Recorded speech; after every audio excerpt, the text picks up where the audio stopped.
Hello and welcome. मैं हूं प्रियंका संभव, आपके लिए लेकर आती हूं मेरा सवाल, जिसमें हम आपके म्यूचुअल फंड पोर्टफोलियोज को रिव्यू करते हैं और आपके इन्वेस्टमेंट के तरीके के बारे में बात करते हैं ताकि आप बेटर और वेल इन्फॉर्म्ड इन्वेस्टर बन सकें। तो सबसे पहले आपको बता दें कि आप अपने क्वेश्चंस हम तक कैसे पहुंचा सकते हैं। तो आप हमें अपनी क्वेरीज को व्हाट्सएप के जरिए भेज सकते हैं। हमारा व्हाट्सएप नंबर आपके सामने 9311211874 है। इसके अलावा आप हमें ईमेल कर सकते हैं money9query@tv9.com पर। और अगर आप हमें लाइव देख रहे हैं यूट्यूब पर, तो यूट्यूब के कमेंट बॉक्स पे भी आप अपने क्वेश्चंस को हमें भेज सकते हैं। इसके साथ मनी 9 प्राइम की मेंबरशिप अगर आपने अभी तक ज्वाइन नहीं की है, तो मनी 9 प्राइम में हम आपके लिए 3 ऑफरिंग लेकर आते हैं, इकोनॉमी, स्टैंडर्ड और वीआईपी। इन तीनों में से जो आपको सूटेबल लगे जरूर ज्वाइन कीजिएगा, जिसमें आप मार्केट अपडेट से लेकर के हमारे स्पेशल शोज में पार्टिसिपेट कर पाते हैं। इकोनॉमी, स्टैंडर्ड और वीआईपी 3 ऑप्शन हैं। इकोनॉमी से थोड़ा सा ज़्यादा आपको एक्सपेंसिव स्टैंडर्ड और वीआईपी लगेंगे, लेकिन टू स्टार्ट विथ मुझे लगता है इकोनॉमी से शुरुआत एक अच्छी हो सकती है। ऑलराइट, अब बात करते हैं आज के शो के बारे में। तो आज सबसे टॉक्ड अबाउट आईपीओ से ही मैं शुरुआत करने वाली हूँ। जी हाँ, रिलायंस इंडस्ट्रीज के मेगा जियो आईपीओ का इंतजार करोड़ों निवेशक कर रहे हैं। अभी तक हमें ये पता है कि जियो जो है अपने टेलीकॉम और डिजिटल प्लेटफॉर्म के आईपीओ को लेकर आ रही है, और जिसका साइज जो है वो 35,000 से 40,000 करोड़ का रह सकता है। और इसी साल एक और मेगा आईपीओ एनएसई का भी आने वाला है। जब चर्चित आईपीओ बाजार में आते हैं तो हर निवेशक पैसा बनाना चाहता है। तो क्या इस आईपीओ के लिए भी आप भी इंतजार कर रहे थे और आपको कहीं ना कहीं लग रहा है कि सिर्फ छोड़ो, इस आईपीओ में पैसा लगा लो, शायद यही बेटर रहेगा? क्या जियो की लिस्टिंग से म्यूचुअल फंड निवेशकों को भी फायदा मिलेगा, और आखिर एक आम निवेशक के लिए क्या बेहतर रहेगा, आईपीओ या सिप? आज इन सारे सवालों का जवाब देने के लिए मेरे साथ जुड़े हैं द फाइनेंशियल मॉल के director Neeraj Chauhan ji. Neeraj ji, welcome to Money 9। बहुत स्वागत है आपका। तो जियो का IPO the most talked about IPO है, और अब लग रहा है कि इन्होंने अपना डीआरएचपी दायर कर दिया है। अब जल्द हम डेट भी सुनेंगे। आप क्या कहेंगे? कुछ लोगों को लग रहा हो कि सिर्फ छोड़ो, आईपीओ में तुरंत हमें ना इंस्टेंटली पता चल जाता है कि भाई इतने में हमने खरीदा, और इंस्टेंटली हम जिस दिन लिस्टिंग होती है हमें गेन मिल जाता है। और जब ऐसा आईपीओ जो इतना इंतज़ार है सभी को आ रहा हो, तो सिप के बजाय आईपीओ में पैसा लगाना, आप क्या सोचते हैं? Thank you Priyanka, thank you and सभी टीवी 9 व्यूअर्स को मेरा नमस्कार। प्रियंका, आपने बिल्कुल सही टॉपिक उठाया है। एनएससी आईपीओ और जियो आईपीओ, ये दोनों एक नॉर्मल आईपीओ नहीं है, काफी बड़े मेगा आईपीओ हैं जो इंडियन कैपिटल मार्केट की काफी तस्वीर बदल सकते हैं। लेकिन जब भी बड़े बड़े ब्रांड्स के आईपीओ इस मार्केट में आते हैं, हम देखते हैं तो लोग उसमें एक नया कॉन्फिडेंस आता है उस कंपनी में, इकोनॉमी के अंदर, और वहां पे पैसा लगाना चाहते हैं। कुछ लोग जल्दी अर्ली लिस्टिंग गेन्स के लिए पैसा लगाते हैं, कुछ लंबी अवधि के लिए उस स्टॉक में निवेश करना चाहते हैं। तो अलग अलग निवेशकों की अलग अलग इच्छाएं हैं, उनके अलग अलग गोल्स हैं, अलग अलग ऑब्जेक्टिव्स हैं। लेकिन क्या रिटेल इन्वेस्टर को इसमें डायरेक्ट पैसा लगाना चाहिए? क्या इसमें पैसा बनेगा? ये कुछ अहम मुद्दे हैं और अहम सवाल हैं। ये जनरली एक टैक्टिकल कॉल होती है। जब भी हम निवेश करते हैं उसमें 2 तरीके के कॉल्स हम लेते हैं, एक तो टैक्टिकल कॉल और एक स्ट्रेटेजिक कॉल। स्ट्रेटेजिक कॉल वो होती है जो आप लंबी अवधि के लिए निवेश करते हैं, किसी गोल के मद्देनजर करते हैं, या उस गोल के पीछे आपका कोई एक लंबा ऑब्जेक्टिव होता है, आपके कोई डील्स पूरे करने हैं, आपकी कोई एस्पिरेशंस पूरी करनी है। वो हम कहते हैं कि एज ए स्ट्रेटेजी आप यहाँ पे निवेश करिए। टैक्टिकल ये होता है कि बाजार में कोई अपॉर्चुनिटी आती है, जैसे कभी किसी थीम में कोई अपॉर्चुनिटी आई, या कभी आईपीओ भी बहुत अच्छा कोई अपॉर्चुनिटी आई, या कभी किसी कमोडिटी में अपॉर्चुनिटी आई। तो जनरली एक पोर्टफोलियो का जो 5, 7, 8, 10% का एलोकेशन है, वो एक टेक्निकल कॉल में जा सकता है। लेकिन आपकी बेस स्ट्रेटेजी, जो बेस इन्वेस्टमेंट है, वो स्ट्रेटेजिक इन्वेस्टमेंट है, वो फंडामेंटल इन्वेस्टमेंट है। आईपीओ से लिक्विडिटी थोड़ी सी मार्केट के अंदर सक होती है, क्योंकि काफी बड़ा पैसा उस आईपीओ में जाता है। तो एज ए फाइनेंशियल प्रोफेशनल, जो मेरा जवाब रहेगा इसके ऊपर कि क्या रिटेल इन्वेस्टर को इसमें डायरेक्ट पैसा लगाना चाहिए, मैं दर्शकों के इस बड़े बिहेवियरल ट्रैप से बचाना चाहता हूं कि आप बहुत ज्यादा रकम वहां नहीं डालें, क्योंकि इसके कई सारे कारण हैं। वो एक बिहेवियरल ट्रैप है। वहां पे तो आपका फोमो काम कर रहा होता है कि मेरे को मालूम नहीं लिस्टिंग में क्या गेन होगा। बस दूसरा, हमने देखा पिछले आईपीओ में जिन लोगों ने पैसा लगाया तो उनको स्टॉक्स ही नहीं मिले, स्टॉक्स मिले तो 5, 10, 15, 20 स्टॉक्स मिले, उसमें कोई बहुत ज्यादा मिलता नहीं है और ओवर सब्सक्रिप्शन इतना होता है। जहां आपका एसआईपी चल रहा है वो एक इंस्टीट्यूशनल इन्वेस्टर है, कोई भी एसेट मैनेजमेंट कंपनी एक इंस्टीट्यूशनल इन्वेस्टर है, उनके पास एक अलग कोटा होता है जिसको हम बोलते हैं इंस्टीट्यूशनल कोटा, तो वो भी इस आईपीओ में पार्टिसिपेट करते हैं। तो वो आपके ब्याह पे भी म्यूचुअल फंड की जो भी आपकी स्कीम है वहां पे अगर फंड मैनेजर कॉल लेता है तो वो उसमें निवेश करेगा, तो आप उसमें हिस्सेदारी तो आपकी बनेगी ही। तो आईपीओ में निवेश करना कभी भी म्यूचुअल फंड का ऑप्शन नहीं हो सकता। ये टेक्निकल कॉल जरूर हो सकता है कि आपके पास कुछ पैसे हैं वो आप अलग से लगाना चाहते हैं बिना अपनी रेगुलर इन्वेस्टमेंट को थामे, बिना उनको रोके।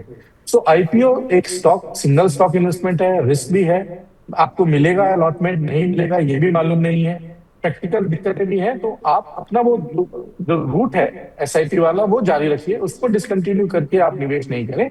अलग से आपके पास कुछ पैसा है जो आप लगाना चाहते हैं इस टेक्निकल कॉल के तहत, वो आप बिल्कुल लगा सकते हैं, उसमें कोई हर्जा नहीं है। अगर मिलेंगे तो अच्छा है, नहीं मिलेंगे तो भी आप उसको मैनेज कर सकते हैं। ओके तो अगर सरप्लस फंड है तो कुछ हिस्सा आप लगा सकते हैं फॉर योर क्यूरियोसिटी, लेकिन अपनी सिप को स्टॉप करके अपना पैसा उधर डाइवर्ट करना बिल्कुल नहीं कीजिएगा। एक बिहेवियरल ट्रैप की सब लगा रहे हैं पैसा जियो में, कहीं मुझसे ये गाड़ी छूट ना जाए उसमें मत फंसिएगा, कोई गारंटी नहीं होती है। क्योंकि हमने मार्केट में नीरज जी बहुत बड़े बड़े आईपीओस को देखा है जिनके लिए बहुत माहौल क्रिएट हुआ और वो लॉस में चले गए थे लिस्टिंग के साथ ही। ओके सो लिस्टिंग गेन्स के लालच से ज़रा दूर रहिए।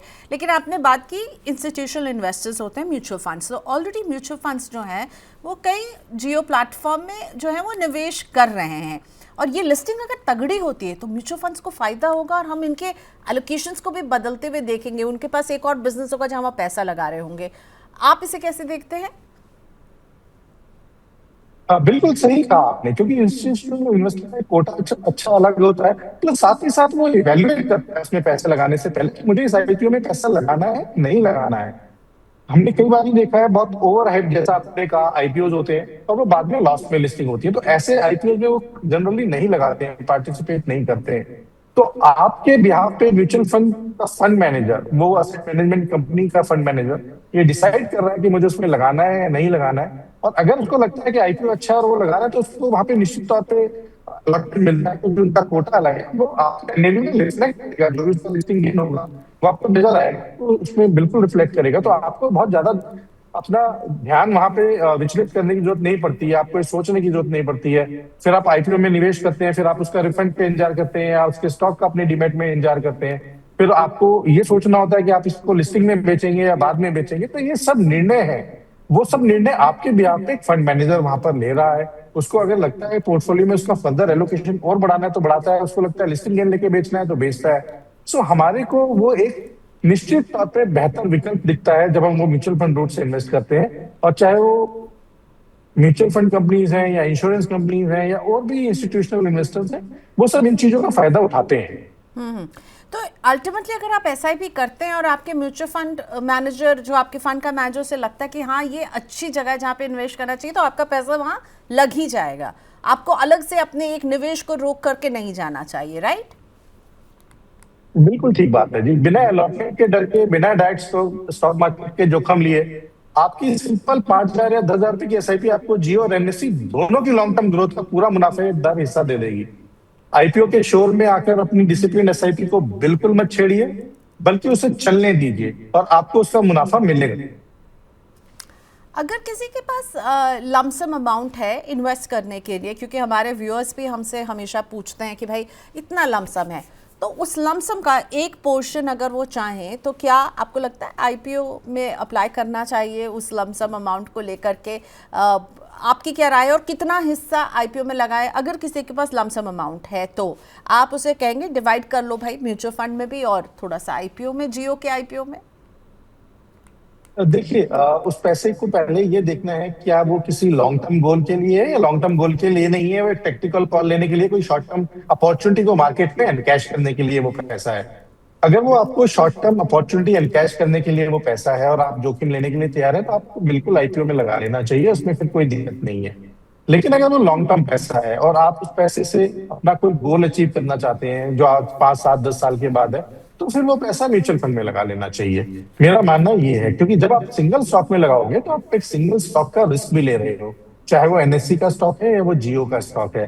वहीं पर जब आप म्यूचुअल फंड में वो पैसा लगा रहे हो तो आप एक डाइवर्सिफाइड पोर्टफोलियो में पैसा लगा रहे हो, जो आपका जोखिम कम करता है और आपको रिटर्न इक्विटी की ही देता है। सो अगर आपका पैसा लंबी अवधि का नहीं है, सिर्फ अपॉर्चुनिटी है और वो 5-10% एलोकेशन से ज्यादा नहीं है इन टोटल आपके पोर्टफोलियो का, तो आप बेशक आप इन आईपीओज में पार्टिसिपेट कर सकते हैं। ठीक है, तो आपको लगता है कि जियो आईपीओ से म्यूचुअल फंड्स जो है इक्विटी से जुड़े म्यूचुअल फंड्स, उनका कुछ रिटर्न बेहतर होता हुआ नजर आ सकता है, या इसका कोई आप उससे कोई लिंक नहीं मानते हैं? प्रियंका, ये लिस्टिंग के ऊपर डिपेंड करता है, मार्केट उस टाइम कैसा रहता है जब उस आईपीओ की लिस्टिंग होती है, क्योंकि आजकल हम देख रहे हैं बाजार 3 दिन ऊपर होता है, फिर 2 दिन नीचे होता है। So it all depends. अभी मार्केट काफी टाइम से रेंज बाउंड चल रहा है, तो किस स्थिति में वो आईपीओ आ रहा है और आईपीओ के अलॉटमेंट के बाद बाजार में क्या स्थिति बनती है।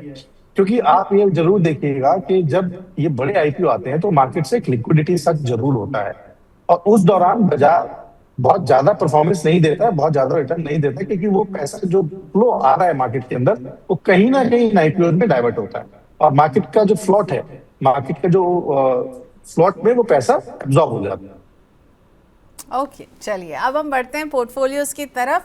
लेकिन हाँ, आईपीओ को लेकर के जो है ओवर एक्साइटमेंट स्ट्रीट में है, पर आप अपने पैसों को लेकर के कितना चांस ले सकते हैं, नीरज जी ने बहुत अच्छे से समझाया है कि कब निवेश आपको करना है, कब नहीं करना, किन बातों का ख्याल रखना है। लेकिन एग्जिस्टिंग इन्वेस्टमेंट को रोक करके तो बिग नो बिल्कुल भी नहीं कीजिएगा। एक्स्ट्रा पैसे हैं तो आप ज़रूर डाल सकते हैं, लेकिन एग्जिस्टिंग सिप को नहीं छोड़ना है जियो के आईपीओ के चक्कर में, ना ही एनएससी के आईपीओ के चक्कर में। ऑल राइट, अब हम पोर्टफोलियोज की तरफ बढ़ते हैं नीरज जी। सबसे पहले मैं सौरभ यादव जी का पोर्टफोलियो लेकर आ रही हूँ। सौरभ जी ने मुझे बार बार जो है मैसेज भेजा था कि प्लीज़ मुझे कॉल कीजिएगा। सौरभ, हम आपको कॉल कर रहे हैं, आपका फ़ोन जो है वो रिस्पॉन्स नहीं मिल रहा है, तो हम आपका क्वेश्चन को ले रहे हैं। सौरभ जी की एज है 34 और इन्होंने जो है ये गवर्नमेंट स्कूल टीचर हैं, 25 साल के नज़रिए से निवेश कर रहे हैं, 30,000 की सिप कर रहे हैं, और इनका पोर्टफोलियो हमारे सामने। पराग पारिक का फ्लेक्सी कैप 6,000 की सिप चल रही है। निपॉन इंडिया के मल्टी कैप में भी 6,000 की सिप कर रहे हैं। इसके अलावा है ईडलवाइस का मिड कैप अगेन 6,000, बंधन स्मॉल कैप 6,000, मोतीलाल ओसवाल का लार्ज एंड मिड कैप 6,000। तो करीब इनका जो अभी मौजूदा कॉर्पस है वो 4,50,000 का बन चुका है। पोर्टफोलियो कैसा है? 2025 में निवेश शुरू किया था, एनपीएस में भी निवेश चल रहा है इनका, कुछ 35,000 प्लस 5% स्टेप अप, 3.5 लाख के आसपास वहाँ पर जमा कर चुके हैं। टारगेट कह रहे हैं 18 करोड़ 15 साल के बाद। हायर एजुकेशन के लिए 1.5 करोड़ चाहिए। मैं टारगेट कुल 18 करोड़, जैसे 3 ट्रांच में इन्होंने बांटा है, तो बच्चों के हायर एजुकेशन के लिए 1.5 करोड़, फिर 20 साल के बाद बच्चों की शादी के लिए 1.5 करोड़, और 25 साल के बाद खुद के रिटायरमेंट के लिए 15 करोड़ की राशि ये जमा करना चाहते हैं। कैसा लग रहा है आपको सौरभ जी का पोर्टफोलियो? खुद का है कि जो सिप है इनकी 30,000 की, उसको वो 5% से स्टेप अप भी करेंगे?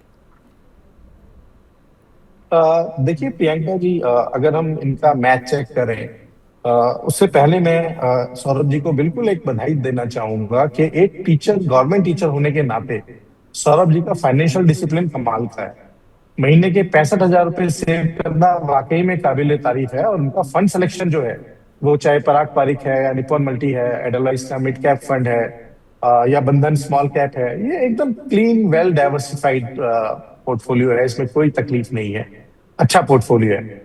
लेकिन यहाँ पर अगर हम मैथ्स की बात करें तो एक बड़ा एक्सपेक्टेशन वर्सेस रियलिटी जिसको हम बोलते हैं, उसका एक मैथमेटिकल गैप है जो हमें देखना है, और वो थोड़ा क्लियर करना होगा। इनका जो एक गोल है, जो 15 साल के बाद इनको 1.5 करोड़ रुपया चाहिए, तो ये अगर इस एसआईपी को बढ़ाते चले, आज 4.5 लाख रुपए इनका निवेशित है, उसके ऊपर 30,000 रुपए की एसआईपी कर रहे हैं और 5% का स्टेप अप लेके चल रहे हैं, अगर ये इसको चलते जाएंगे तो रफली इनके पास जो अर्जित सम होगा वो होगा 1.37 करोड़। 1.5 करोड़ से लगभग 13 लाख रुपए कम है, बहुत बड़ा गैप नहीं है। तो यहां तक तो बिल्कुल ठीक है, उसमें कोई दिक्कत नहीं है। लेकिन बीच में उन्हें 15वें साल में जो बच्चों के लिए 1.5 करोड़, 20वें साल में 1.5 करोड़ चाहिए, वो जो निकालने हैं, वहां पे क्वेश्चन मार्क है, क्योंकि वो दूसरा गोल पूरा होता हुआ नजर नहीं आ रहा है। समस्या ये है कि हम इंसान जो हैं वो हमेशा एक लीनियर तरीके से सोचते हैं, और कंपाउंडिंग का इफेक्ट थोड़ा सा जल्दी से नहीं समझते हैं, क्योंकि वो एक एक्सपोनेंशियल स्पीड है। तो जब आज से 15 साल के बाद बच्चों की हायर एजुकेशन के लिए वो अपना 1 करोड़ 37 लाख जो इकट्ठा हुआ या 1.5 करोड़ जो इकट्ठा होगा वो निकाल लेंगे, तो इनका मीटर जो है रीसेट हो जाएगा 0 पे। तो उस टाइम इनको फिर निवेश करना है, जो इनको 20वें साल के बाद फिर पैसा चाहिए, तो तब तक इनके पास वो पैसा नहीं जुड़ेगा। वो पैसा जो जुड़ेगा, अगर हम मान लें ये 30,000 रुपया ही 61 लाख के करीब होगा उस टाइम, तो 20वें साल की शादी में इनके पास एक बड़ा शॉर्टफॉल है। तो इनको ये देखना होगा कि इनका कौन सा गोल प्रायोरिटी का है और वो कैसे उसको कंप्लीट करेंगे। साथ ही साथ में सौरभ जी से ये जरूर कहूंगा कि निराश होने की जरूरत नहीं है। 8.5 करोड़ एक बहुत आलीशान रिटायरमेंट फंड है, लेकिन अगर आपको हर हाल में 18 करोड़ का मैजिकल नंबर चाहिए तो आपको अपना निवेश बढ़ाना होगा, लेकिन वो निवेश तभी बढ़ेगा जब आपका उस दौरान आय भी उतना बढ़ रहा है। तो आप अगर अपनी एसआईपी को 5% स्टेप अप की जगह 12% एनुअल स्टेप अप कर लेंगे तो आपका ये गोल मीट हो पाएगा, बट सब्जेक्ट टू आपकी सैलरी क्या उस रेट से बढ़ रही है। अगर आपका वो सरप्लस अलाउ करता है तो आप बिल्कुल उसको करिए, नहीं तो अपने टारगेट को वापस थोड़ा सा रीसेट करिए, उसको बदलने की जरूरत पड़ सकती है। ओके, तो यहाँ शॉर्टफॉल तो नज़र आ रहा है, पर रीसेट की ज़रूरत है। रीसेट कीजिए थोड़ा सा अपने गोल, अपने अमाउंट को रीसेट करना बहुत ज़रूरी है। ठीक है, 18 करोड़ तो नहीं, पर ऑलमोस्ट 8 करोड़ के आसपास नीरज जी आपका कैलकुलेशन कह रहा है, राइट? हाँ जी। और इनकी schemes 8.83 crore 8.83 crore. Okay, schemes ठीक या लग रही है। और आपने 12% का अनुमानित रिटर्न लिया था? बिल्कुल, हमने इनका जो अनुमानित रिटर्न है, rate expected rate of return, वो 12% लिया। ओके, सो 8.83 25 साल के अंत में ये जोड़ रहे होंगे अपने रिटायरमेंट वाले के लिए, राइट? That's it. ओके, तो हाँ, अमाउंट बढ़ाने की ज़रूरत है, स्कीम्स अच्छी हैं और स्टेप अप भी थोड़ा अग्रेसिवली करने की आपको ज़रूरत है यहाँ पर। चलिए, अगला क्वेश्चन शाकिब जी का लेकर आ रहे हैं। सो शाकिब यंग इन्वेस्टर हैं, इनकी एज है 23 और इन्होंने अभी जो है अपना निवेशों में भेजा है, उसके मुताबिक 5 lakh invested in 6 tranches over 6 months और 10,000 की सिप कर रहे हैं, जो कि है 25 साल के लिए। तो 5 लाख ऑलरेडी इसमें इन्वेस्ट कर चुके हैं सब में, किसी में 30,000, किसी में 25,000, वो मैं एक एक स्कीम का बताती हूँ। तो सबसे पहले पराग पारिक 3,000 की सिप, 30,000 का यहाँ पर लमसम। कोटक का लार्ज एंड मिड कैप 2500 की सिप और प्लस 2500 की सिप के साथ इन्होंने यहाँ 2500 की सिप और 25,000 लमसम। ईडलवाइज का मिड कैप इसी तरह 2500 की सिप हमारे सामने है, इसमें इन्होंने लमसम भी किया है। लमसम का अमाउंट है इसमें 25,000। ईडलवाइज के मिड कैप में 20,000 का लमसम, 2,500 की सिप। बंधन के स्मॉल कैप में 15,000 का लमसम, 2,000 की सिप। क्या ये स्ट्रैटेजी सही है? आप क्या कहेंगे, वेल्थ क्रिएशन के नज़रिए से ये निवेश है? देखिए प्रियंका जी, 23 की उम्र में लोग आमूमन गैजेट्स या कार के बारे में सोचते हैं, पर शाकिब जो है यहाँ पे फाइनेंशियल इंडिपेंडेंस और वेल्थ क्रिएशन की बात कर रहा है और एसडब्ल्यूपी के बारे में भी हो सकता है सोच रहे हो। तो आपने लमसम को एक शानदार तरीके से 6 महीने में अलग अलग ब्रांचेस में करके डिप्लॉय किया है। ये उनसे मार्केट टाइमिंग के बदले जोखिम से बचा लेगा, इसमें कोई दो राय नहीं है। लेकिन प्रियंका जी, हमने शोहेब को एक बात जो वेल्थ प्रोटेक्शन फ्रेमवर्क के अंदर समझाना चाहेंगे, तो और जो जनरली एक यंग जनरेशन मिस कर देती है, वो है इन्फ्लेशन और लॉन्जेविटी रिस्क। आज मेडिकल एडवांसमेंट की वजह से लाइफ एक्सपेक्टेंसी बड़े आराम से 85 साल टच कर रही है। अभी 48 की उम्र में अगर शोएब रिटायर होते हैं तो उनके अगले 37 साल तक बिना एक्टिव इनकम के अपना घर चलाना होगा। और अगर आज इनका खर्चा 25,000 रुपए है, जो ये बात कर रहे हैं, तो वो 6% की महंगाई से ही 25 साल के बाद लगभग 1,07,000 रुपए महीना का खर्चा होगा। और ये उनको अगले 25 साल बाद कुल 2.76 करोड़ का ही कॉर्पोरेट जनरेट कर पाएंगे, इसी रेट से अगर ये ग्रो करते हैं और यही एसआईपी वो रखते हैं। सो हम एक एग्रेसिव विड्रॉल की कैलकुलेशन नहीं करते और 6% विड्रॉल की कैलकुलेशन भी नहीं करते। जनरली जो सेफ विड्रॉल रेट होता है वो 4% का विड्रॉल रेट होता है। तो इनको कहीं ना कहीं उसके मुताबिक अपनी जो इन्वेस्टमेंट है वो बढ़ानी होगी और अपने पोर्टफोलियो के अंदर थोड़ा सा जो गैप है वो कम करना होगा। तो स्कीम्स में कोई प्रॉब्लम नहीं है, जो स्कीम्स है वो ठीक है, लेकिन कहीं ना कहीं जो एंड ऑब्जेक्टिव है उसके लिए कितनी रकम की जरूरत है वो सोचना जरूरी है, और उस हिसाब से अपने इन्वेस्टमेंट्स को धीरे धीरे करके स्टेप अप तरीके से आप बढ़ाते चलें। ओके, सो चलिए, स्कीम्स अच्छी हैं पर थोड़ा सा आपको जो है अग्रेसिवली इन्वेस्ट करना होगा। एक तो आपने बहुत लॉन्ग टेन्योर भी रखा है 25 इयर्स का, तो ये भी सोचिए कि जब 25 साल के बाद ये पैसा जितना भी बड़ा होगा उस समय की महंगाई को ये मात दे रहा होगा कि नहीं। उस हिसाब से आप अमाउंट को बढ़ाते रहेगा। स्कीम्स अच्छी हैं, nothing to worry about the schemes, जैसे चल रहा है वैसे चलने दीजिए, अमाउंट बढ़ाइए। ओके, अगला क्वेश्चन लेकर आते हैं राहुल जी का, जिन्होंने हमें यूट्यूब पर अपना क्वेश्चन भेजा है। सो राहुल जो है वो 50,000 रुपये की सिप कर रहे हैं, और ये भी यंग इन्वेस्टर है, इनकी एज है 23। तो उसके बाद इन्होंने लिखा है कि मैं अभी सोच रहा हूँ, तो उस सोचने में वो कह रहे हैं कि भाई क्या ये सही नहीं, ऑलरेडी सिप कर रहे हैं पर 5 साल का रिटर्न अच्छा नहीं रहा है, पर अगले 25 साल तक निवेश करना है। तो इन्होंने निवेश जो किया वो है हीलियोस के फ्लेक्सी कैप में, वाइट ओक के मिड कैप में, स्मॉल कैप है वो नाम उन्होंने हमें बताया नहीं है, बंधन का स्मॉल कैप। ओके, सो बंधन का स्मॉल कैप है और इन्वेस्को का भी स्मॉल कैप है, 2 स्मॉल कैप है। सो बताइए पोर्टफोलियो का जो अभी तक का जिस तरह का वो रहा है, चाल रही है, वो पसंद नहीं आ रही है। Helios flexi cap, White Oak mid cap और स्मॉल कैप बंधन और इन्वेस्को का है। अब क्या करने की सलाह देंगे? क्या उनको कुछ चेंज करना चाहिए? ऑलरेडी ये सिर्फ कर रहे हैं 50,000 की इन स्कीम्स में। देखिए, जो इनका पोर्टफोलियो है उसके अंदर 2 स्मॉल कैप है, तो इसका मतलब ये पोर्टफोलियो थोड़ा एग्रेसिव इन्होंने बनाया हुआ है। और स्मॉल कैप की परफॉर्मेंस पिछले 2.5-3 साल में अच्छी नहीं थी। अगर हम पिछले 2 महीने छोड़ दें तो उस दौरान एक परफॉर्मेंस ड्रैग था। आपकी एक्सपेक्टेशन क्या है, एक तो हमें मालूम नहीं है। आप किस बेसिस पे कह रहे हैं कि रिटर्न अच्छा नहीं मिल रहा है, क्योंकि ये रिलेटिव टर्म्स में हो सकता है, एब्सोल्यूट नंबर में ऐसा नहीं लगता है, क्योंकि हीलियोस फ्लेक्सी कैप एक रीजनेबल परफॉर्मिंग फंड है, वाइट ओक मिड कैप एक रीजनेबली परफॉर्मिंग फंड है, बंधन स्मॉल कैप अच्छा परफॉर्मिंग फंड है, इन्वेस्टमेंट स्मॉल कैप भी एक अच्छा परफॉर्मिंग फंड है। तो फंड्स के लेवल पे तो कोई दिक्कत नहीं नजर आ रही है। ये सिर्फ इसलिए आपको लग सकता है कि बाजार जो है पिछले 2 साल से उसमें पैसा नहीं बना है, और 5 साल अगर आप कह रहे हैं, आप 5 साल से पैसा निवेश कर रहे हैं तो आपको रिटर्न अच्छा नहीं बन रहा है। वो सिर्फ एक ही कारण उसमें हो सकता है कि आपने स्मॉल कैप में एक्सपोजर थोड़ा ज्यादा लिया हुआ है, और स्मॉल कैप के अंदर पीछे कुछ समय में परफॉर्मेंस नहीं आई है। लेकिन अभी आपको बदलने की जरूरत सिर्फ एक स्मॉल कैप को है। आप बंधन स्मॉल कैप या इन्वेस्को स्मॉल कैप में से कोई एक फंड चेंज करके उसको आप मल्टी कैप में मूव कर लीजिए, क्योंकि एसआईपी के लिए आपको लंबी अवधि में एक डाइवर्सिफाइड फंड है वो अच्छा रहेगा, larger rather than small cap और मिड कैप के। वो ऑलरेडी आपका एलोकेशन है। और कोई भी इक्विटी को रिटर्न देने के लिए आप कम से कम 7 से 10 साल की अवधि का समय उसको जरूर दीजिए। ये एक जनरल साइकिल होता है इक्विटी की रिटर्न्स को पूरा लेने के लिए या उसके प्रॉपर रिटर्न देखने के लिए। तो मेरा मानना यह है कि 10 साल के बाद जब आप अपनी पोर्टफोलियो को देखेंगे तो आपको एक अच्छी रिटर्न नजर आएगी। अच्छी की परिभाषा मेरी और आपकी अलग हो सकती है, तो आप उसको क्वांटिफाई करें कि क्या आपके पोर्टफोलियो ने बेंचमार्क को बीट किया है या नहीं किया है। और अगर उसने बेंचमार्क को बीट नहीं किया है तो फिर आपको एक कॉल लेने की जरूरत होगी। साथ ही साथ जो आपकी स्कीम्स हैं, क्या वो पीयर ग्रुप से बेटर परफॉर्म कर रही हैं या नहीं कर रही हैं, या कैटेगरी एवरेज से परफॉर्मेंस बेटर है या नहीं है।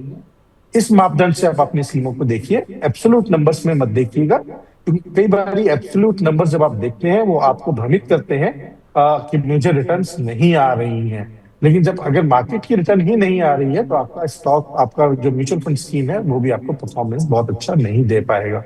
तो मेरी आपसे यही सलाह है कि आप इसको 10 साल की अवधि का टाइम दीजिए। एक स्मॉल कैप फंड को आप मल्टी कैप से रिप्लेस कर लीजिए और इसको थोड़ा सा चलने दीजिए। ओके, चलिए अगला क्वेश्चन यादव जी का है, और उन्होंने अभी अभी व्हाट्सएप पर हमें ये क्वेश्चन भेजा था। 21,000 की सिप ये कर रहे हैं, इनकी एज है 31, और इन्होंने 2024 में ये सिप शुरुआत की है इसकी। बंधन के स्मॉल कैप में 5,000, ईडलाइज के मिड कैप फंड में 2,000, मोतीलाल ओसवाल के large and mid cap fund में 3,000, डीएसपी का मल्टी एसेट एलोकेशन फंड यहाँ पर 2,000, और आईटीआई का flexi cap fund 2,500, Nippon India का small cap fund 4,000, Motilal Oswal का BSE enhanced value index fund यहाँ पर 2,500। इनका जो पोर्टफोलियो है उसकी वैल्यू हो गई है 1,95,000। पूछ रहे हैं क्या मुझे कुछ चेंज करना चाहिए, और यादव जी का नज़रिया है सर 20 साल का 1.5 करोड़ के टारगेट पर पहुंचना है इन 20 ईयर्स। 21,000 की सिप अभी चल रही है। कैटेगरीज में स्मॉल कैप है, मिड कैप है, लार्ज एंड मिड कैप है, मल्टी एसेट फंड है, फ्लेक्सी कैप है, स्मॉल कैप है, और इंडेक्स फंड में इन्होंने लिया Motilal Oswal BSE enhanced value index fund. क्या कहेंगे नीरज जी, कैसा लग रहा है आपको? देखिए, पोर्टफोलियो के अंदर जो स्कीम्स हैं वो काफी स्कीम्स हैं। अगर आप 21,000 की एसआईपी कर रहे हैं तो इतनी सारी स्कीम्स आपके पोर्टफोलियो में होने की जरूरत नहीं है। बहुत ज्यादा स्कीम का मतलब डाइवर्सिफिकेशन नहीं होता है। आप जब भी पोर्टफोलियो क्रिएट कर रहे हैं तो आपको ये देखना चाहिए कि उस स्कीम्स के अंदर कितनी स्कीम है जो ओवरलैप कर रही हैं, या फिर कितनी स्कीम्स हैं जो एक ही एसेट मैनेजमेंट कंपनी के पास से हैं, और ओवरऑल आपका पोर्टफोलियो का एसेट एलोकेशन कैसा दिखता है। सो स्कीम्स को थोड़ी ट्रिम करने की जरूरत है। और अगर आप 21,000 की एसआईपी कर रहे हैं और 20 साल की अवधि के लिए आप निवेश कर रहे हैं तो 20 साल उसको चलाइए, क्योंकि अक्सर हम देखते ये हैं कि कंसिस्टेंसी जो है और डिसिप्लिन एक थोड़ा सा वीक पार्ट होता है। कभी भी इन्वेस्टर जब थोड़ी सी भी अंडर परफॉर्मेंस होता है, चाहे वो मार्केट के अंडर परफॉर्मेंस हो या फिर वो किसी पर्टिकुलर स्कीम के अंडर परफॉर्मेंस हो, तो वो वहां से पैसा निकालने की कोशिश करता है, बार बार चेंज करने की कोशिश करता है। तो बहुत ज्यादा लेन चेंजिंग की जरूरत नहीं है, बहुत ज्यादा स्कीम्स की पोर्टफोलियो में जरूरत नहीं है। आप अपनी स्कीम्स को बदस्तूर अगले 20 साल तक चलाएं, और उसके ऊपर थोड़ा थोड़ा जैसे जैसे आपकी आय बढ़ती जाए वैसे वैसे आप अपना कंट्रीब्यूशन भी बढ़ाते जाएंगे, तो जो आपका टारगेट है 20 साल के बाद में वो आप अचीव जरूर कर पाएंगे। ओके, चलिए अगला क्वेश्चन इब्राहिम जी का है। जो 2 स्कीम्स के बारे में आपकी राय चाहते हैं, इनके पास है टाटा का इंफ्रास्ट्रक्चर फंड और टॉरस का एथिकल फंड। इब्राहिम इन दोनों में ही 3,000 की सिप कर रहे हैं और 15 साल का नज़रिया रखते हैं, जिसमें उम्मीद कर रहे हैं कि 30 लाख तक ये जोड़ पाएँ इन 15 ईयर्स। पर स्कीम्स 2, टाटा का इंफ्रास्ट्रक्चर फंड और टॉरस का एथिकल फंड, 6,000 की सिप, 15 साल का वक्त, 30 लाख का टारगेट। नीरज जी?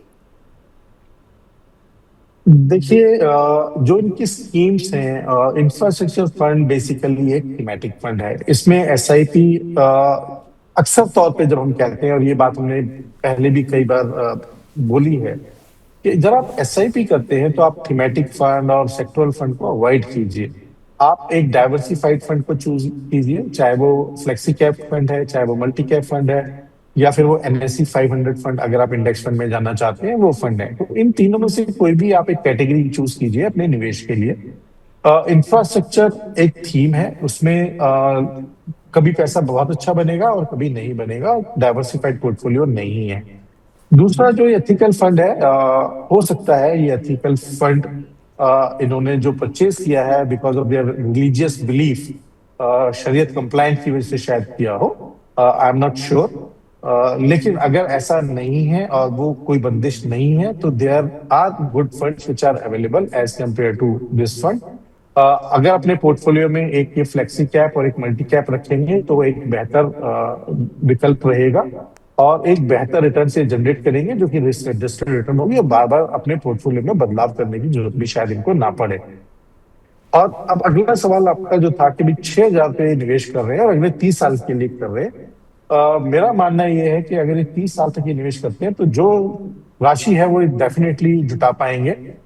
सवाल ये आता है कि क्या आप 30 साल एसआईपी चलाएंगे? अभी तक हमारा जो इन्वेस्टर्स का डाटा है वो ऐसा नहीं बोलता है। वो हमारे को जो सिप की अवधि है वो 4-5 साल से ज्यादा एवरेज नहीं बताता है। आप एवरेज से ज्यादा हो सकते हैं। अगर आप करेंगे तो definitely you will reach your goals. मेरा कहना यही है, अपनी डिसिप्लिन कंसिस्टेंसी को जरूर बनाए रखिएगा, तोड़िएगा नहीं।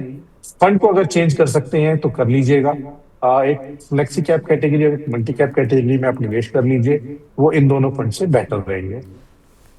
ओके, चलिए अगला क्वेश्चन अमित जी का है जयपुर से। अमित जी की एज है 33 और ये 20 साल के नज़रिए से निवेश कर रहे हैं। इनके पोर्टफोलियो में है टाटा का स्मॉल कैप फंड 2,000 की सिप, मोतीलाल ओसवाल का लार्ज एंड मिड कैप जहां 5,000 की सिप चल रही है, पराग पारेख के फ्लेक्सी कैप फंड में 5,000, मोतीलाल ओसवाल के BSE value index fund, enhanced value index fund, जो हमारे पिछले इन्वेस्टर के पास भी ये स्कीम थी, पोर्टफोलियो की वैल्यू जो है वो करीब 3.5 लाख है और टारगेट ये देख रहे हैं 3.5 करोड़। 17,000 की सिप है, 20 साल का नजरिया है, 3.5 करोड़ पर पहुंचना है। क्या कहेंगे आप? प्रियंका जी, मैं अमित जी को एक बड़ा ही साफ और सीधा जवाब देना चाहता हूँ। अगर आप 17,000 की सिप को अगले 20 साल तक बिना 1 रुपया बढ़ाए फ्लैट चलाएंगे तो ये आप सिर्फ 2 करोड़ तक ही पहुंच पाएंगे। आपके टारगेट में लगभग 1.5 करोड़ का एक बहुत बड़ा गैप रहेगा। और हम अक्सर ना मनी इल्यूजन के शिकार हो जाते हैं। हमें लगता है कि आज का 17,000 बहुत है, पर फ्यूचर माइलस्टोन के लिए ये बहुत कम पड़ जाता है। इसका बहुत ही सिंपल और प्रैक्टिकल इलाज ये है कि आपको मैंडेटरी 10% एनुअल स्टेप करना होगा। यानी हर साल आपको अपनी SIP का जो अमाउंट है वो 10% बढ़ाना होगा। जैसे पहले साल आप 17,000, अगले साल 18,700, फिर 20,500, इस तरीके से आप बढ़ाते रहेंगे तो आपका यही पोर्टफोलियो इस डिसिप्लिन के साथ और इस इंक्रीमेंट के साथ 3.5 करोड़ तक आपके टारगेट को स्मूथली पूरा कर देगा।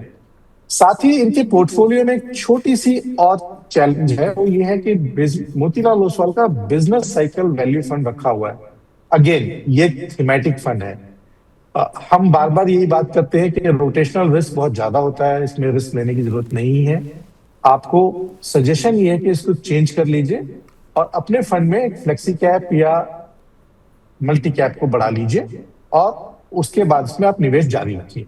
आपके फंड में जो पराग पारिख और मोतीलाल मिड कैप है उसमें आप शिफ्ट कर सकते हैं, विच इज फाइन। तो आई थिंक 10% स्टेप अप के बिना आपका गोल अचीव होता हुआ नहीं दिखता। ओके, सो स्टेप अप करना बहुत इंपॉर्टेंट हो जाएगा, नहीं तो आप 3.5 करोड़ जो है उसे अचीव करने में बहुत दिक्कत आएगी। अमित जी तो उसका ख्याल रखिएगा। चलिए अब हम अभिषेक जी का पोर्टफोलियो लेकर आते हैं। अभिषेक जी की एज है 42 और आसाम से इन्होंने हमें अपना पोर्टफोलियो भेजा है। जो सिप की अमाउंट है वो है अच्छी खासी 50,000 रुपये की। अब इन्होंने क्या किया, इन्होंने डिवीजन बताया इस 50,000 को किस प्रतिशत में इन्होंने किस स्कीम में डाला है। निपॉन इंडिया में 15% एलोकेशन है, पराग पारिख में 15%, ICICI प्रू के इक्विटी एंड डेट फंड में 15% है, प्लस HDFC के मिड कैप में 15%, इन्वेस्को इंडिया के मिड कैप में 15%, बंधन के स्मॉल कैप में 12.5%। ठीक है, तो इन्वेस्को का स्मॉल कैप वहाँ पर भी 12.5%। सो ये बहुत ही यूनिक तरीका मुझे दिखा, जहाँ उन्होंने हमें अमाउंट नहीं, उन्होंने बस बताया कि 50,000 को इन्होंने किस प्रतिशत में अपने पोर्टफोलियो में डिवाइड किया है। 10 साल तक निवेश करने वाले हैं। 10 साल के बाद बच्चों की पढ़ाई वाला गोल आने वाला है और 15 साल के बाद इनके खुद के रिटायरमेंट का गोल आने वाला है। 10% से एनुअली स्टेप अप भी करते रहेंगे। आपको इनकी ये प्लानिंग कैसी लग रही है? 2 मिड कैप हैं और 2 स्मॉल कैप हैं, तो पूछ रहे हैं कि क्या वो सही है? 2 मिड कैप और 2 स्मॉल कैप जो उन्होंने रखे हैं, तो स्मॉल कैप में है बंधन का स्मॉल कैप और इन्वेस्को का स्मॉल कैप, और मिड कैप में इनके पास है HDFC का मिड कैप और इन्वेस्को का mid cap. So is that good to go? क्या ओवरलैप जिस तरह से इन्होंने परसेंटेज का डिवीजन किया उसमें आपको नज़र आ रहा है? कोई फंड आप रोकने की सलाह देंगे, कोई नया फंड शुरू करने की सलाह देंगे? प्रियंका जी, अभिषेक जी का जो पोर्टफोलियो इंजन है उसमें जो उन्होंने 10% का एनुअल स्टेप अप चुना है ना, वो उनके पोर्टफोलियो का असली चैंपियन प्लेयर है। इसकी वेलोसिटी से वो 10 साल में बच्चों की एजुकेशन के लिए 2.25 करोड़ रुपया और 15 साल में रिटायरमेंट के लिए 4.5 करोड़ रुपए का बड़ा कॉर्पस बड़े आराम से टच कर सकते हैं, उसमें कोई तकलीफ नहीं है। लेकिन उनका सवाल जो है ना, वो एक बहुत गहरा सवाल ये है कि इन्वेस्को मिड कैप और इन्वेस्को का ही स्मॉल कैप, इन्होंने 2 फंड लिए एक ही फंड मैनेजर के, तो क्या वो चुनाव सही है? मेरा जवाब ये है कि जी बिल्कुल नहीं करना चाहिए। जब हम आपके पोर्टफोलियो का डीप एनालिसिस करते हैं तो इन्वेस्को मिड कैप और इन्वेस्को स्मॉल कैप में 49% का ओवरलैप हमें नजर आता है। और वो ओवरलैप आप किसी भी स्कीम, किसी भी फंड मैनेजर को अगर आप देखेंगे तो वो आपको देखने को मिलेगा, क्योंकि एक पोर्टफोलियो सिलेक्शन होता है और वो कई बार एक ही स्कीम में अलग अलग स्कीम्स में सेम स्टॉक होता है। तो इसका मतलब समझिए कि उनका लगभग आधा पैसा जो है वो दोनों फंड्स में घूम फिरा के बिल्कुल सेम स्टॉक्स में निवेश हो रहा है। सो अभिषेक जी यहाँ एक बिहेवियरल ट्रैप में फंसे हुए हैं जिसमें वो कहते हैं कि डाइवर्सिफिकेशन का इल्यूजन है। यहाँ यानी प्रॉपर पेपर पे तो लग रहा है कि वो डाइवर्सिफाइड है, लेकिन एक्चुअल में उनका रिस्क कंसंट्रेशन डबल है। सो अगर उस फंड मैनेजर का स्टाइल मार्केट में टेम्परेरी पीछे छूटा तो उनका 25% से ज्यादा का पोर्टफोलियो एक साथ परफॉर्म करना खराब बंद कर देगा। सो मेरी सजेशन इनको ये है, बाकी स्कीम्स में चेंज करने की जरूरत नहीं है। इन्वेस्को का जो मिड कैप फंड है उसको एक दूसरे मिड कैप फंड में ये चेंज कर लें, शिफ्ट कर लें। चाहे वो एचडीएफसी का मिड कैप फंड हो या वाइट ओक का हो या किसी भी स्कीम का जो अच्छा परफॉर्मिंग मिड कैप फंड है उसमें कर लें, सो दैट एक प्रॉपर डाइवर्सिफिकेशन हो जाए और ओवरलैप भी ना हो स्टॉक्स के अंदर। और पोर्टफोलियो में 7 फंड्स से ज्यादा जरूरत नहीं, 7 फंड्स की भी जरूरत नहीं है, मेरे ख्याल से 5 या 6 फंड्स ही बहुत है इनके पोर्टफोलियो में। ओके सो लेकिन ये 2 मिड कैप को आप कह रहे हैं हटा करके क्या, कौन सी कैटेगरी नीरज जी? एक मिड कैप हटा ले, हाँ, एक मिड कैप को हटा के स्मॉल कैप को हटा के मिड कैप दूसरा है वो ले लें। तो 2 मिड कैप है, 2 स्मॉल कैप है। आप कह रहे हैं कि आप एक स्मॉल कैप को हटा के एक मिड कैप, तो 2 mid cap you are fine with, पर आप कह रहे हैं 2 स्मॉल कैप नहीं, इन्वेस्को इनका एक स्मॉल कैप है, एक मिड कैप है। तो इन्वेस्को मिड कैप को रिप्लेस कर दे with another mid cap, with any other mid cap, और इन्वेस्को का स्मॉल कैप कंटिन्यू करें, वो कंटिन्यू कर दे। तो 2 स्मॉल कैप हो जाएगा बंधन और Invesco. You are good to go with that. अगर एक कंसोलिडेट कर लेंगे बेहतर रहेगा। जैसा मैंने कहा कि 7 स्कीम्स को घटा करके अगर ये 5 कर लेंगे तो अगर इन्वेस्को का स्मॉल कैप बंधन स्मॉल कैप के साथ मर्ज कर देंगे तो बेहतर है, लेकिन उसकी कुछ कॉस्ट आएगी क्योंकि टैक्सेशन या exit load I don't know कितना बनेगा, वो एक बार ही जरूर कैलकुलेट कर लें to change anything before doing that. ठीक है, ओके। सो अब ताहिर जी का क्वेश्चन लेकर आते हैं। तो ताहिर जी ने अपने पोर्टफोलियो में हमें बताया है कि भाई पहली बात तो उनकी एज है 29 और 20 से 25 साल के लिए ये निवेश करने वाले हैं। इनका पोर्टफोलियो है मेरे एसेट का मल्टी कैप, जहाँ ये 2500 की सिप कर रहे हैं। पराग पारे का फ्लेक्सी कैप, यहाँ पर भी 2500 की सिप चल रही है। बंधन का स्मॉल कैप, यहाँ पर 5000 की सिप चल रही है। 10,000 की सिप चल रही है। 10,000 की सिप, 20 से 25 साल का नज़रिया, आपको कैसा लग रहा है चुनाव? एक मल्टी कैप, एक फ्लेक्सी कैप और एक स्मॉल कैप। चुनाव में कोई दिक्कत नहीं है, स्कीम्स इनकी अच्छी है। मेरे मल्टी कैप पराग फ्लेक्सी कैप थोड़े से टाइम से अंडर परफॉर्म कर रहा है क्योंकि वो एक वैल्यू ओरिएंटेड फंड है। बंधन स्मॉल कैप भी एक अच्छा फंड है। अगर हम इनकी एलोकेशन के पॉइंट ऑफ व्यू से बात करें तो उस एलोकेशन की वजह से कोई दिक्कत नहीं है, एलोकेशन ठीक है पोर्टफोलियो के अंदर। और जो स्कीम्स का निवेश है वो बदस्तूर जारी रखें, उसमें कोई दिक्कत नहीं है और they will definitely be able to achieve their goals. Uttar Pradesh के देवरिया से रियाज अहमद जी का सवाल। 45 है रियाज जी की एज और इन्होंने हमें बताया है कि इनको 3 लाख का लमसम निवेश करना है और इसके अलावा 8,000 की सिप इनकी जो चल रही है वो देखते हैं। और जो लमसम निवेश है उसके लिए उन्होंने बताया टाइम होराइजन जो है वो 5 साल का है। अब जो सिप है इनकी वो है 3,000 मोतीलाल ओसवाल के मिड कैप में, 2,000 पराग पारिक के फ्लेक्सी कैप में और 2,000 HDFC सिल्वर ETF। ठीक है, तो ये जो है 3, 2, 5, 6, 7,000 बन रहा है मेरे ख्याल से। तो हमने 8,000, शायद हमसे कुछ गड़बड़ी होगी, तो 7,000 की सिप ये कर रहे हैं और प्लस इनको 3 लाख का वो लमसम निवेश करना है जो कि 5 साल के नज़रिए से। क्या कहेंगे नीरज जी? एक तो ये लमसम कहाँ करें, अमाउंट अच्छी खासी रकम है 3 लाख 5 साल के नज़रिए से, और ये जो इनकी स्कीम है 3 मोतीलाल ओसवाल मिड कैप, पराग पारिक का फ्लेक्सी कैप और HDFC का सिल्वर ETF, क्या कहेंगे? देखिए प्रियंका जी, जो रियाज जी का सवाल है ना वो हमारे बहुत सारे रिटेल इन्वेस्टर्स के लिए एक बहुत बड़ा क्वेश्चन है। वो इसलिए है कि उनके पास जो 3 लाख का लमसम कैश है वो 5 साल के लिए ही पार्क करना चाहते हैं। और 5 साल का जो टाइम विंडो होता है वो किसी भी प्योर इक्विटी फंड के लिए सूटेबल नहीं है और वो काफी जोखिम भरा हो सकता है, उसमें एक बॉर्डर लाइन है। तो रियाज जी का जो SIP पोर्टफोलियो है उसमें पहले ही मोतीलाल मिड कैप उनके पास पोर्टफोलियो के अंदर है, HDFC सिल्वर उनका चल रहा है जो काफी हाई बीटा और वॉलेटाइल है, और साथ ही साथ सिल्वर एक कमोडिटी है, तो उसमें कोई इंटरनल कॉर्पोरेट अर्निंग या डिविडेंड तो नहीं है, वो प्योर साइक्लिकल होता है। सो उनका एक रीजेंसी बायस भी दिख रहा है पोर्टफोलियो के अंदर, क्योंकि एसेट क्लासेस में हाल में बहुत अच्छा किया है, उस वजह से उन्होंने वहां पैसा डाला है। अगर मार्केट में अगले 3 साल में कोई बड़े करेक्शन आएगा तो इनका पोर्टफोलियो थोड़ा ड्रैग करेगा। सो जो इनका एडिशनल सम है वो इनको एक बैलेंस एडवांटेज कैटेगरी में ये डाल सकते हैं, जिसमें फंड मैनेजर के पास कॉल होता है डेट और इक्विटी का, और वो उसमें allocation based on the market change कर सकता है। तो ये वहां पे डालें रादर देन किसी भी 100% इक्विटी फंड में डालने के। वहां पे इनका जो एक्सपीरियंस है बेटर रहेगा, और 5 साल के बाद इनके रीजनेबल एफडी को बीट करती हुई रिटर्न इनको देखने को मिलेगी। मेरा इनका जो सवाल का जवाब है वो यही है कि आप उस पैसे को बैलेंस एडवांटेज फंड में डालें, और साथ ही साथ 5 साल से पहले का कोई भी अगर आपका निवेश है उसको आप 100% इक्विटी में मत डालिए, वो थोड़ा जोखिम भरा हो सकता है। और अगर ये गोल आप 5 साल से 10 साल कर सकते हैं कि भाई ऐसा कोई जरूरी नहीं है कि आप 5 साल बाद ही आपको पैसा चाहिए, तो आप डेफिनेटली इक्विटी का रुख कर सकते हैं।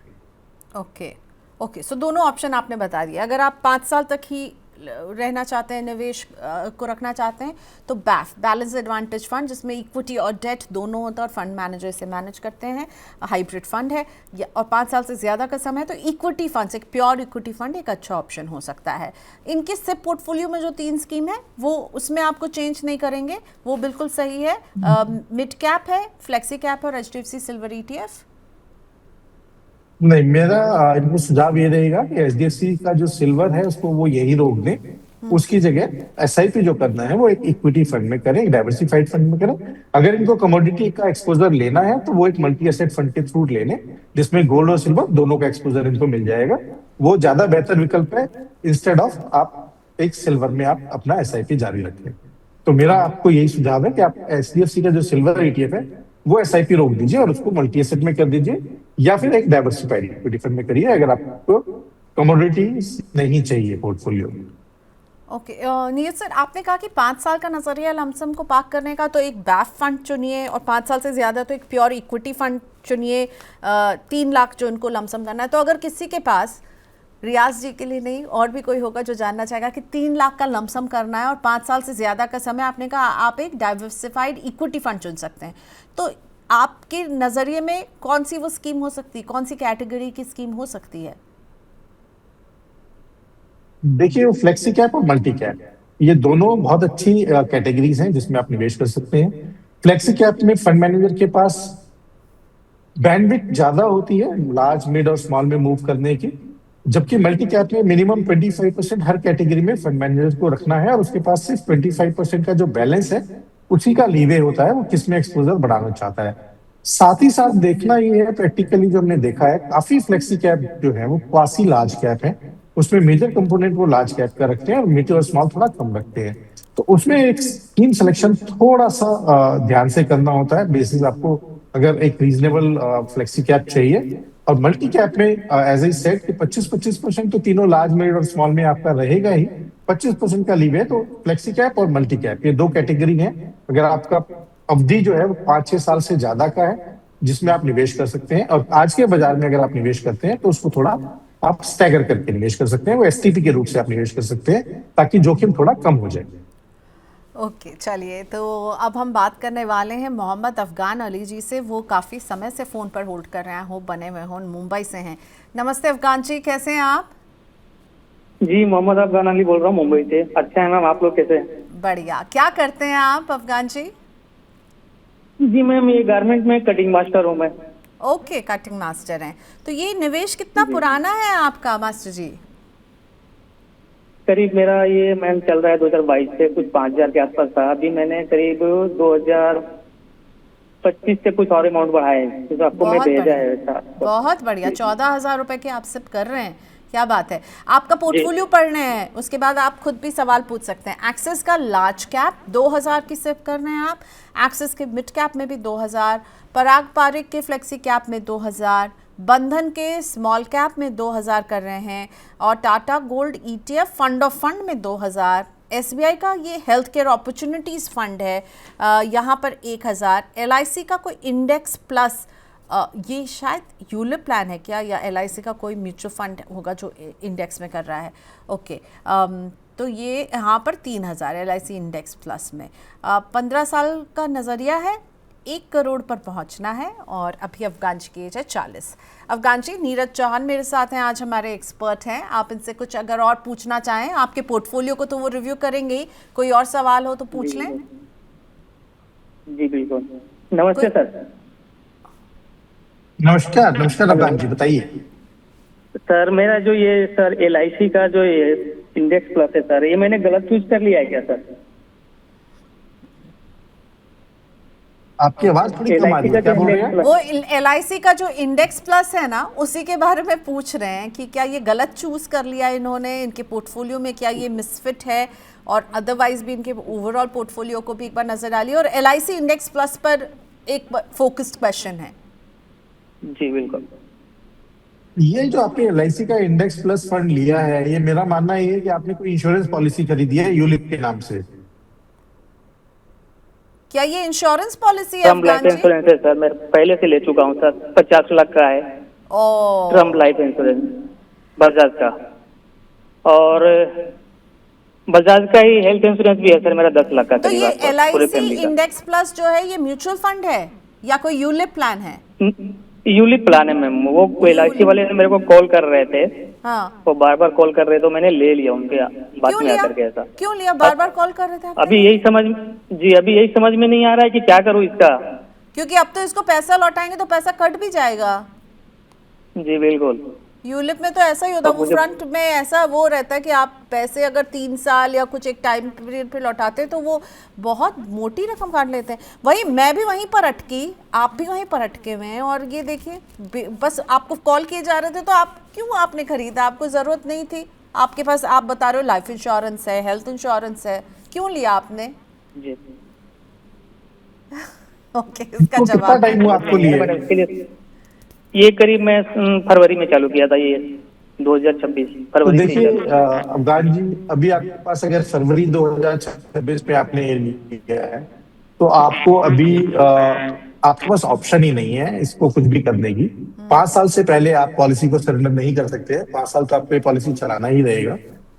5 साल से पहले अगर आप इसको बंद करते हैं तो ये पैसा आपका डिसकंटिन्यूएशन फंड में चला जाता है, और जिसमें आपको बहुत कम ब्याज मिलता है।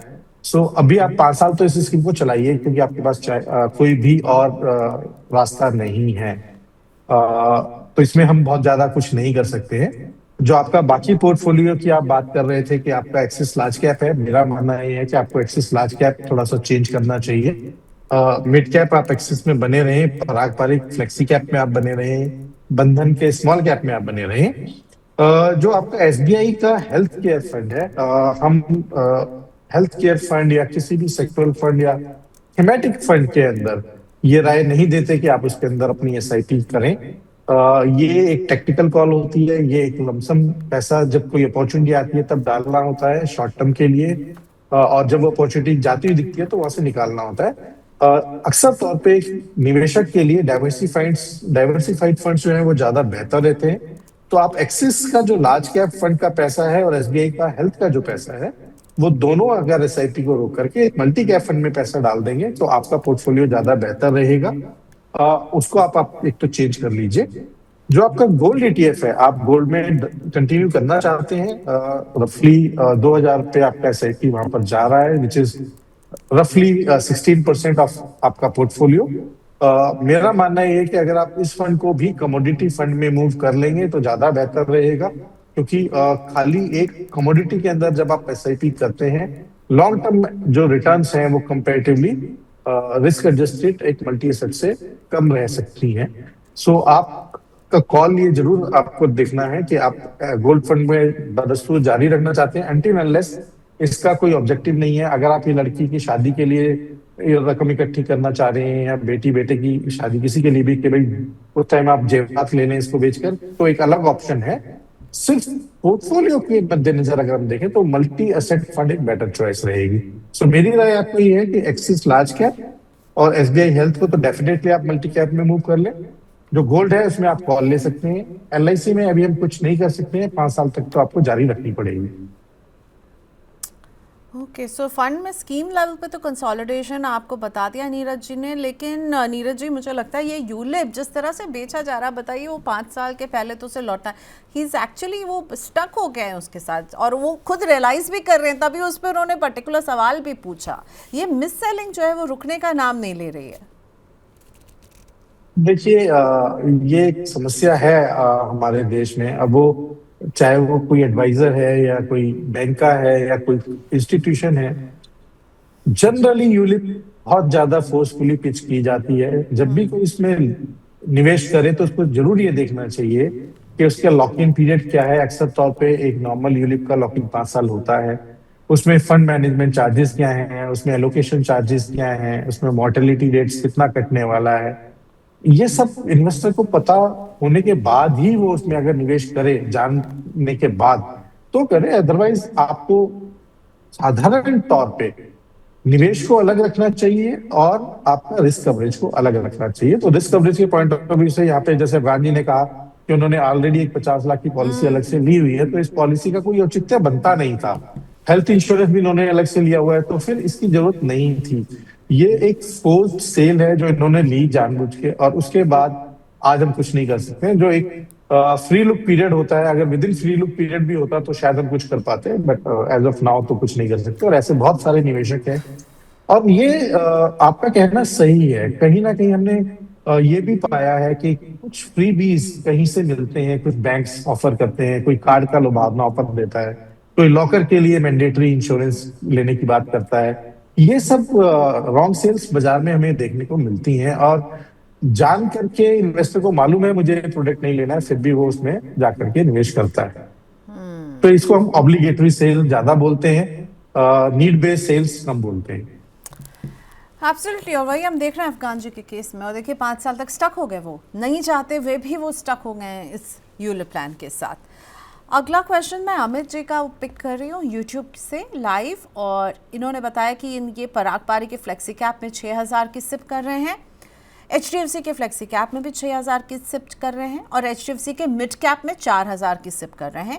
ईडलवाइज के मिड कैप में 4000, निपॉन के स्मॉल कैप में 3000, इन्वेस्को के स्मॉल कैप में 3000, एक्सिस के स्मॉल कैप में 3000, ICICI के मल्टी एसेट में 3000, एक्सिस के गोल्ड फंड में 2000, और एक इनके पास US मार्केट का कोई ETF है, इन्होंने US वो ETF लिखा है, सो मैं अवेयर नहीं हूँ। वैनगार्ड ETF है शायद, जो मेरे प्रोड्यूसर हमें बता रहे हैं। टाइम होराइजन 20 ईयर्स का है। क्या फंड सिलेक्शन ठीक है? और ये 5% से स्टेप अप करेंगे। गोल 2 हैं, बच्चे की हायर स्टडीज़, बच्चा अभी 2 साल का है तो बहुत टाइम है इनके पास, और उसकी शादी फिर 50 लाख, और रिटायरमेंट जो है वो 2 करोड़। अभी अमित जी की एज है 35। ओके, सो 38,000 की सब चल रही है। क्या आप चाहेंगे मैं रिपीट करूं इनका पोर्टफोलियो, नीरज जी? जी बिल्कुल, थोड़ा सा मैथ्स करना रहेगा इनके पोर्टफोलियो में। ठीक है, तो पराग पारेख और HDFC इन दोनों के फ्लेक्सी कैप हैं 6-6 हजार। फिर आता है HDFC और ईडलवाइज, इन दोनों के मिड कैप हैं और दोनों में 4-4 हजार का एलोकेशन है। फिर 2 स्मॉल कैप, निपॉन का स्मॉल कैप, इन्वेस्को का स्मॉल कैप, 3 है स्मॉल कैप, एक्सिस का भी स्मॉल कैप है। ओके, सो 3 स्मॉल कैप हैं, निपॉन, इन्वेस्को और एक्सिस। फिर मल्टी एसेट फंड है ICICI का, एक्सिस का गोल्ड फंड है, US का वैनगार्ड ETF है। Time horizon 20 years.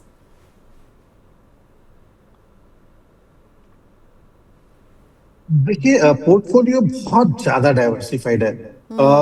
Small cap पे 9,000 के लिए इनके पास 3 स्कीम्स हैं, मिड कैप में 8,000 के लिए इनके पास 2 स्कीम्स हैं, फ्लेक्सी कैप इनके पास 2 स्कीम्स हैं 12,000 के लिए, मल्टी एसेट एक है इनके पास, और गोल्ड भी साथ में इन्होंने अलग से लिया है। एक इंटरनेशनल फंड जो वैनगार्ड इन्होंने VO S&P 500 लिया हुआ है। तो वैनगार्ड को आप चलने दीजिए। Vanguard is a good diversification, global diversification है, उसमें कोई समस्या नहीं है। मल्टी एसेट को आप चलने दे सकते हैं, जो आपने एक्सिस का मल्टी एसेट लिया है, लेकिन आपको मिड कैप कंसोलिडेट करना चाहिए, फ्लेक्सी कैप कंसोलिडेट करना चाहिए, और स्मॉल कैप भी कंसोलिडेट करना चाहिए। आप जो टोटल 38,000 की SIP रन कर रहे हैं, इसके अंदर आपको कुल मिलाकर के 5 या 6 स्कीम से ज्यादा की जरूरत नहीं है। उन्हीं के ऊपर आप फोकस रखें, और अगर कोई स्कीम अंडर परफॉर्म कर रही है तो उसको आप रिप्लेस कर लीजिए, रादर देन कोई नई स्कीम ऐड करने के। तो मेरा सुझाव आपको ये है कि पोर्टफोलियो को थोड़ा ट्रिम कीजिए। बाकी और स्कीम्स, गोल्ड के लिए एज आई सेड, अगर आप शादी के लिए वो गोल्ड एक्युमुलेशन कर रहे हैं, परफेक्टली फाइन। लेकिन अगर आप सिर्फ रिटर्न पॉइंट ऑफ व्यू से पोर्टफोलियो कंस्ट्रक्ट कर रहे हैं और डाइवर्सिफिकेशन के पॉइंट ऑफ व्यू से, तो फिर इस पैसे को भी आप मल्टी एसेट में ही अपनी SIP को बढ़ा सकते हैं, रादर देन गोल्ड में एक अलग से SIP चलाने के। ओके चलिए, तो बहुत ऑल ओवर द प्लेस जो कहते हैं ना वैसा पोर्टफोलियो नज़र आ रहा है अमित जी। थोड़ा कंसोलिडेशन की सख्त आवश्यकता है यहाँ पर, ठीक है। नील जी का क्वेश्चन मैं लेना चाहूँगी। मतलब मैं कंफ्यूज हूँ, इनका नाम नील है या कमल है, क्योंकि इनके हैंडल में नील लिखा हुआ है और नाम इन्होंने फिर लिखा है कमल, तो मैं मान के चलती हूँ नाम कमल है। चलिए, कमल जी की एज है 44 और बंधन के स्मॉल कैप में ये 4000 की सिप कर रहे हैं, ईडलवाइज के मिड कैप में ये 5000 की सिप कर रहे हैं, यूटीआई निफ्टी 200 मोमेंटम 30 फंड में 3000, पराग पारे के फ्लेक्सी कैप में 5500, निपॉन के मल्टी एसेट में 4500, फ्रैंकलिन के यूएस अपॉर्चुनिटी फंड में 4000। 10 साल में 2 करोड़ पर पहुंचना है, 10% से स्टेप अप भी करेंगे। एडिशनल सवाल इन्होंने मुझे यूट्यूब पर लिखकर भेजा हुआ है कि एसटीपी करना है और एसबीआई के स्मॉल कैप से क्या एग्ज़िट कर देना चाहिए, और अगर मैं स्मॉल कैप से एग्ज़िट करता हूं तो मुझे और फिर कहाँ ये पैसा लगाना चाहिए। ऑल्सो क्या मुझको एक्सेस के लार्ज एंड मिड कैप से भी एग्ज़िट कर देना चाहिए। ओके, सो इनके पास एसबीआई का स्मॉल कैप मैंने पढ़ा था क्या, बंधन स्मॉल कैप मुझे दिख रहा है, ईडलवाइज मिड कैप है, तो मुझे तो एसबीआई का स्मॉल कैप दिख नहीं रहा आपके यहाँ पे। फिर आपने क्यों लिखा है strategy to exit from SBI small cap. So इसीलिए मैं कहती हूँ कमल जी, अगर आप मुझे ये प्रॉपर क्वेश्चन एक बार भेज देंगे ना, अभी अटेम्प्ट करते हैं। नीरज सर को मैं रिक्वेस्ट करूँगी, नीरज जी पोर्टफोलियो का बता दीजिए, ये एग्जिट के लिए वो जो जो बोल रहे हैं स्कीम्स, वो तो मुझे उनके पास दिख नहीं रही है, तो वो कहाँ से एग्जिट की बात आ गई। ना एसबीआई का स्मॉल कैप दिख रहा है, ना मुझे एक्सिस का लार्ज एंड मिड कैप दिख रहा है। इनकी स्कीम्स को मैं एक बार फिर रीड कर रही हूँ, कहीं मैं कुछ मिस तो नहीं कर रही हूँ। बंधन का स्मॉल कैप, ईडलवाइज का mid cap, UTI Nifty 200 momentum fund, Parag Parikh का फ्लेक्सी कैप, निपॉन का मल्टी एसेट, फ्रैंकलिन का US opportunity fund, gold 2 crore in 10 years, SIP amount 26,000। इस सवाल को ले रहे हैं, और जो आपका एडिशनल सवाल है वो आप मुझे प्रॉपर लिख करके भेज दीजिएगा, तब लेते हैं। नीरज सर, एक पोर्टफोलियो का चेक दे दीजिए। देखिए, जो स्कीम्स हैं, स्कीम्स में कोई प्रॉब्लम नहीं है। टोटल जो इनके पोर्टफोलियो में स्कीम्स आती हैं, 6 स्कीम्स हैं, 6 स्कीम्स अलग अलग कैटेगरी की हैं, तो बहुत ज्यादा ओवरलैप भी नहीं है। एसेट एलोकेशन के पॉइंट ऑफ व्यू से स्कीम्स आर फाइन, कोई हमें बदलाव की जरूरत नहीं है। गुड पार्ट इज के इनके पास इंटरनेशनल डाइवर्सिफिकेशन भी है, जो फ्रैंकलिन यूएस अपॉर्चुनिटी के थ्रू इन्होंने लिया हुआ है। मल्टी एसेट फंड भी है, जो इनको कमोडिटी में एक्सपोजर दे रहा है। इनके पास में फ्लेक्सी कैप भी है पराग पारिक का, और साथ इन्होंने बंधन स्मॉल कैप भी लिया हुआ है, मिड कैप भी लिया हुआ है। तो ओवरऑल पोर्टफोलियो में कंस्ट्रक्शन में कोई प्रॉब्लम नहीं है। मेरे ख्याल से इनको ये बात दस्तूर ये कंटिन्यू कर सकते हैं। इस पोर्टफोलियो को किसी भी तरीके से कोई प्रॉब्लम नहीं नजर आती। ओके, कंटिन्यू कीजिए। और कमल जी, रियली सॉरी, जो हिस्सा मैं समझ नहीं पा रही हूँ, अगर आप उसे हमें अच्छे से लेकर के व्हाट्सएप पर भेज देंगे तो मैं समझ करके उसे अपने एक्सपर्ट के सामने रखूंगी। Neeraj ji, thank you so much, आज आपने वक्त निकाला। आज के शो को यहीं वाइंड अप करते हैं, शुक्रिया आपका। Thank you so much. Okay, so आज हमारे साथ नीरज चौहान जी थे, जो आपके क्वेश्चंस का जवाब दे रहे थे, आपके पोर्टफोलियोज को रिव्यू कर रहे थे, और कितने सारे हमने लाइव क्वेश्चंस भी आज पिक किए। So a big thanks to Neeraj ji. हर पोर्टफोलियो को सुन करके तभी आपको राय देना चैलेंजिंग रहता है, पर हमारे एक्सपर्ट सभी वो कर रहे हैं।